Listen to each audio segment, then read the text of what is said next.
Arcus and his pupils make it to Newengald to pay someone a visit within the city of New Yorling. The young Vulcan had never been to a city, let alone one as large as this one. New Yorling is known as the largest city in the world, and also the heart of Newengald.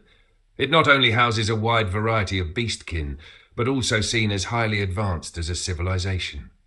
The Baldermen who built the city were a kin ahead of their time when it came to the architecture of building as well as weaponry. Many beastkin who come to the city or live there come for such sights of the buildings, as well as a life of luxury, for the city is well resourced with the wealth of the Baldermen. So it is no small wonder why so many different species come worldwide. On top of the better living within the bustling city walls comes the opportunity for small businesses to make it big, or individuals to spring out on their own and make a name for themselves. That is why so many young beastkin of all nations come to the city. They hear the stories of how one can become something larger than themselves and want a piece of that action. While in the city, you can expect to see many kin on the streets, walking, chatting, bartering, or just simply sightseeing. For there are many things one can see while waltzing through the city of giants. It is said there is also a handful of celebrities that live in the city. One, in particular, happens to be a wealthy and famous Ashur Magi. This particular Magi is someone of interest to Arcus, and the sole reason why they were in the big city in the first place. Arcus and this Ashur Magi have history with one another. The two had met long ago when Arcus was younger and known to be a thief. He was stealing from whomever he'd come across, making it a living for himself. So long as he could get away with it, he'd steal, from the wealthiest of nobles down to the common kin on the marketplace. He'd not only steal for himself, but for others as well, which would get him into trouble with the town's guardsmen and rich nobles who'd put a bounty on his head. When it became unnecessary for him to steal just to survive, he'd steal anyways, just to hone and keep his skills of the sleight of hands and stealth sharp. This turn of events, along with the war, would shape him into the slick assassin he is not well known for today. However, one day, he would be caught stealing from the shop of a certain Master Magi's apprentice, who would have none of it.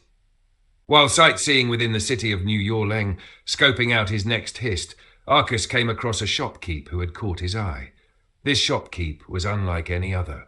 On the surface, he looked to be a feeble old raskin, but Arcus, with his keen sense of magical auras, could feel through the guise of the old raskin posing as a mere shopkeeper.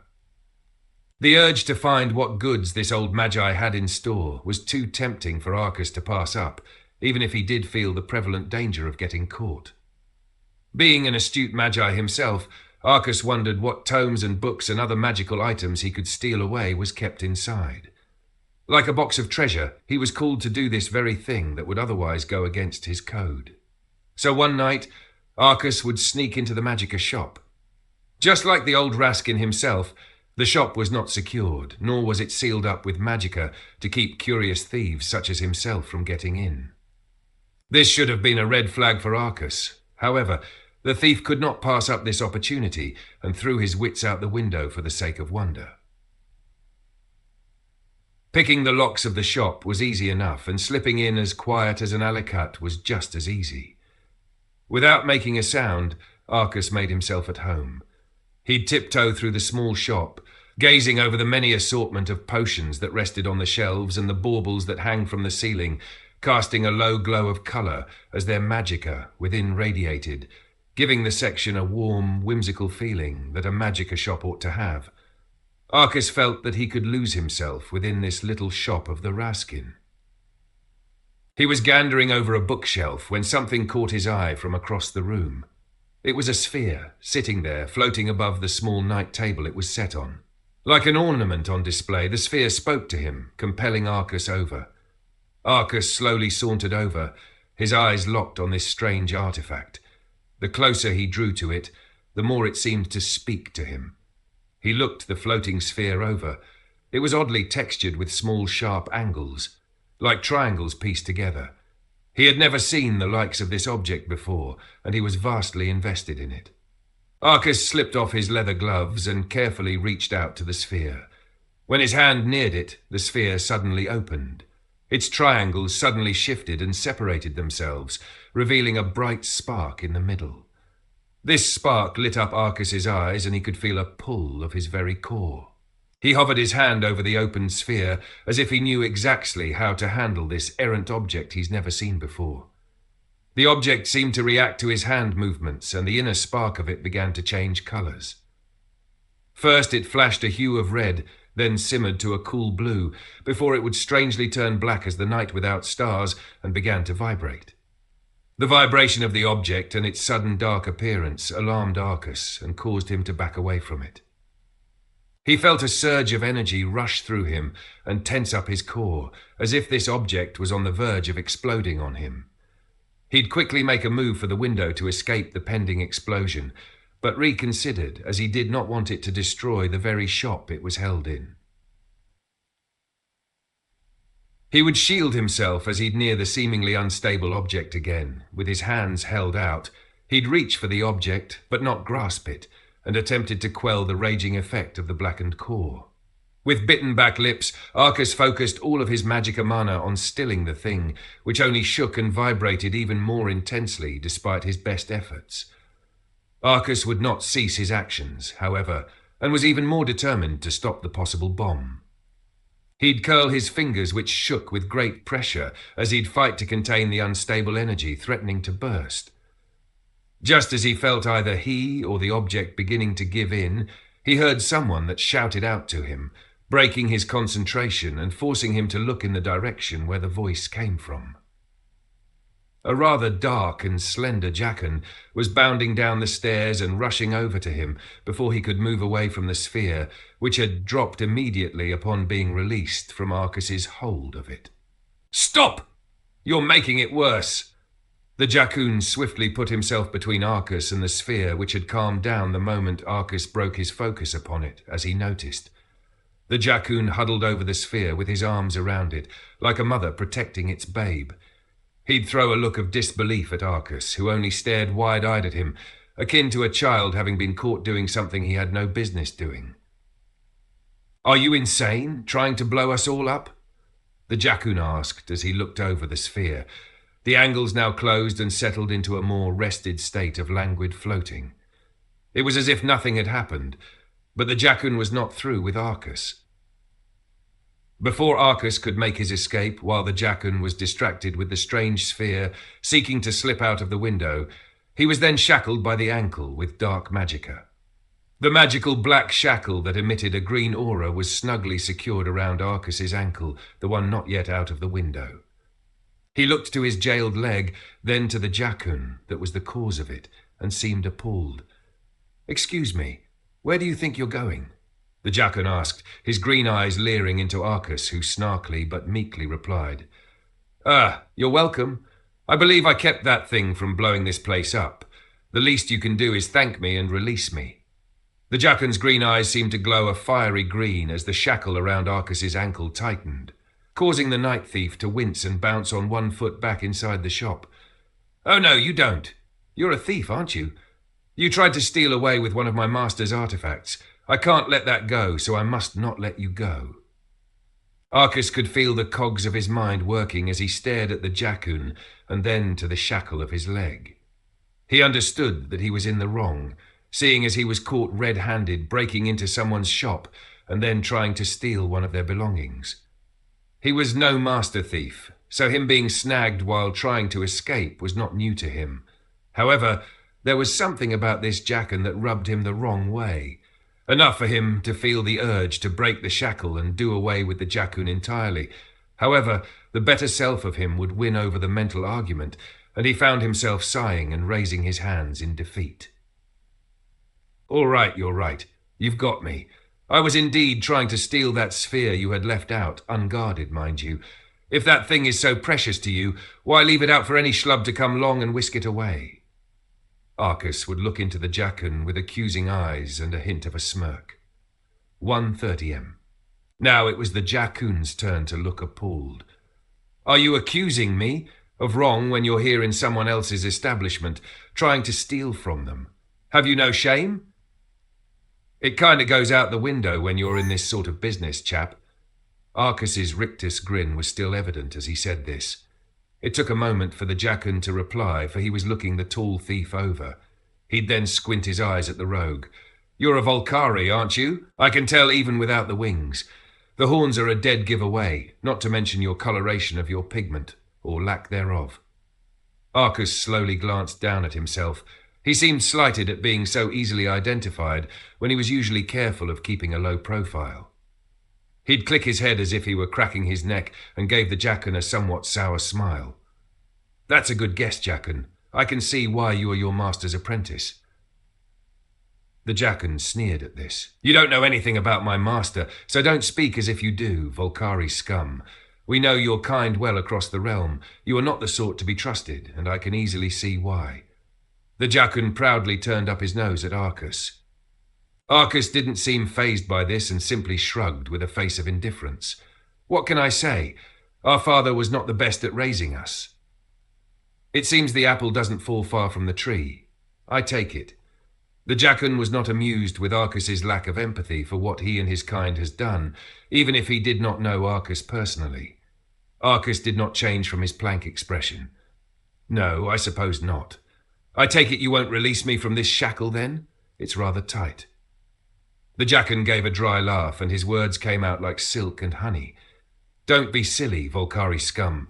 I would do a great justice in ridding you." For a second time, Arcus looked to the Jackan with hard eyes. He had ran across many beastkin in his time. However, he was prone to take this Jackan good on his word. There was an eternity of silence between the two, before a clear of the throat could be heard at the top of the stairs where the Jackan came bounding down from. The two broke their dangerous stare to be elicited by the voice of another. It was the old raskin Arcus, suspected to be of a powerful magi, considering he could draw both their attention from their stare down. "You two are bickering so loudly it woke me out of my sleep," the raskin exclaimed as he hobbled down the stairs with his cane in hand and arm behind his back.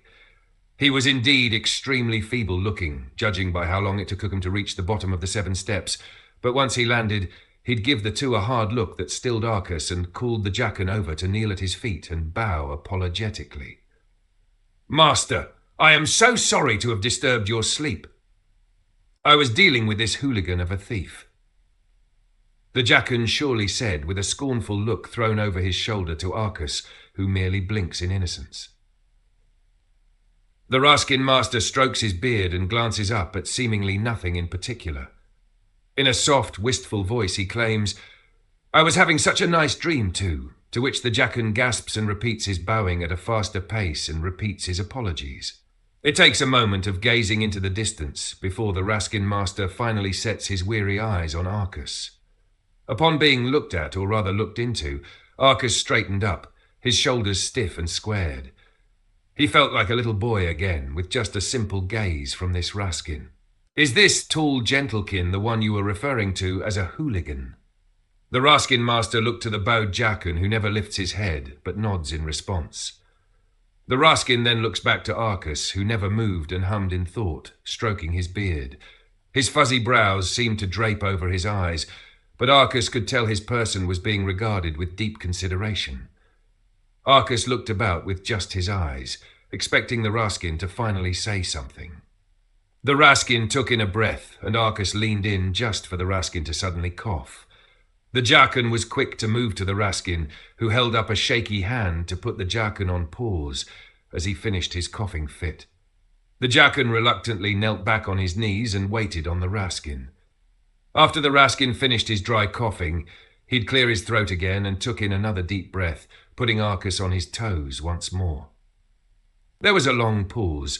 Then the master raskin would say to Arcus, "I can tell you've been through quite a lot, young Volcari, for a being such as yourself, with such dignity and class, to fall to the means of having to steal from folks. It is a shame to see you in such a manner, however. I assume certain circumstances forces your hand." Arcus felt his entire body tighten as the master raskin spoke to him. As he feared, he was seen right through by the master magi, who saw so much in him than he was ever willing to tell any living soul, and it only took him but seconds of looking at him. Arcus felt a heavy weight press on him upon the clairvoyance of the Master Magi, and he could feel his knees shivering against his will. The Raskin held up his hand again, and just like with the Jakun, Arcus felt the need to be at ease. He'd breathe out a sigh of relief and straighten up again. Well, that was something.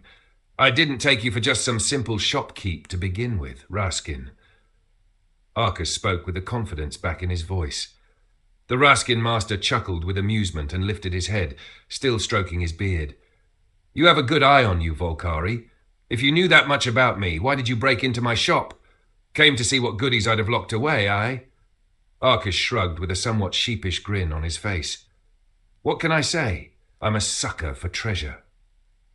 The Master Raskin nodded as he'd shuffle his way over to the sphere the two had been fighting over. He'd hum and held out his clawed hand. The sphere slowly floated into his palm and rested there. So, this little thing is what you two have been fussing over, aye? The Raskin rolled the sphere over in his hand as he looked at the Volkari and Jakun. The Jakun was first to interject. I was merely prevented it from being stolen by this thief, Master. It was no game to me, as I know of its importance to you. What, this old thing? The Raskin exclaimed, looking at the sphere with widened eyes. He'd then give out a bolstering laugh and placed a hand on the Jakun. Both Arcus and the Jakun looked confused at each other. The Jakun shook his head. I don't understand.